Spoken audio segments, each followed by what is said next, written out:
sangat mengganggu atuh Bang. Dapat berisiknya.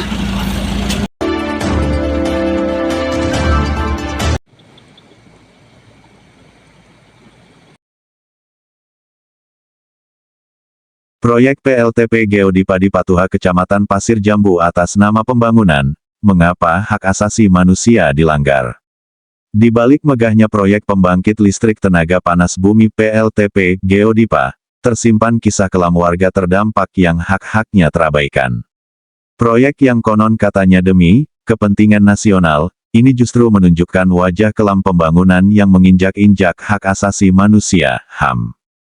Dari hasil peliputan MKTV Nasional langsung dari jalur lintasan, menuju lokasi proyek pembangkit listrik tenaga panas bumi PLTP Patuha Unit 2 PT Geodipa Energi Persero, terlihat jelas bagaimana alat berat milik proyek Geodipa bebas melintas di tengah malam, mengganggu ketenangan warga yang seharusnya bisa beristirahat.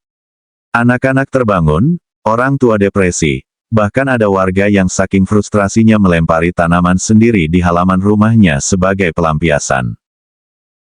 Kalau proyek ini benar-benar untuk rakyat, kenapa justru rakyatnya yang dikorbankan?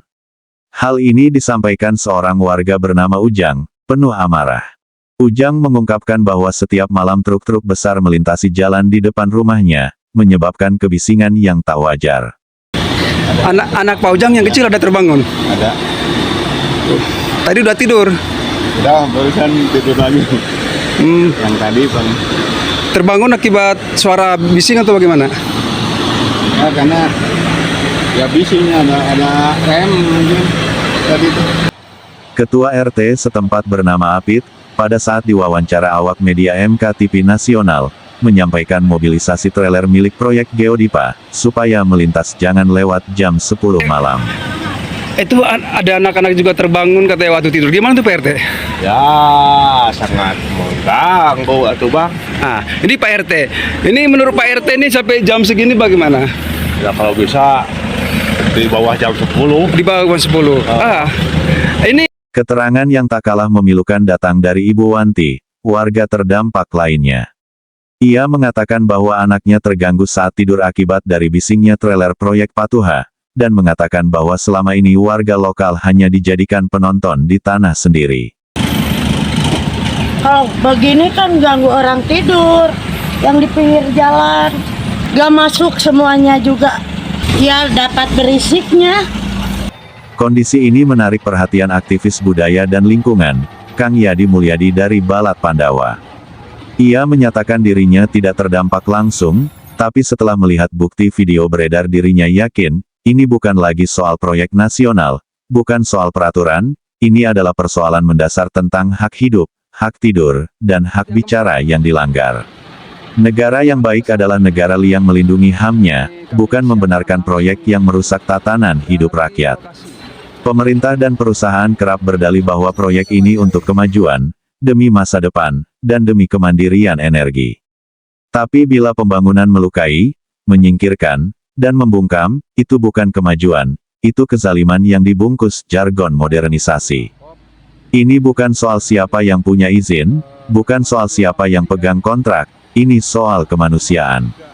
Menurut Yadi, pembangunan tanpa nurani adalah penjajahan model baru. Warga tidak menolak kemajuan, tapi jangan jadikan mereka tumbal dari ambisi yang tidak tahu waktu dan tidak tahu diri. Yadi menyampaikan beberapa poin, kami menuntut. Pertama, penghentian operasional proyek pada malam hari.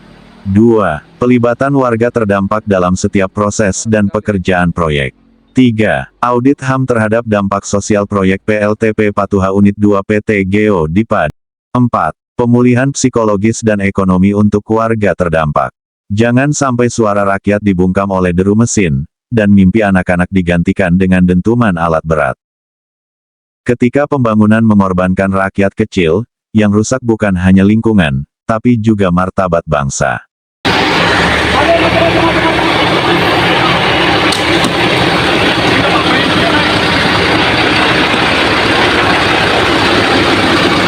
Ya bisingnya ada rem mungkin buat orang Kecil baru tidur.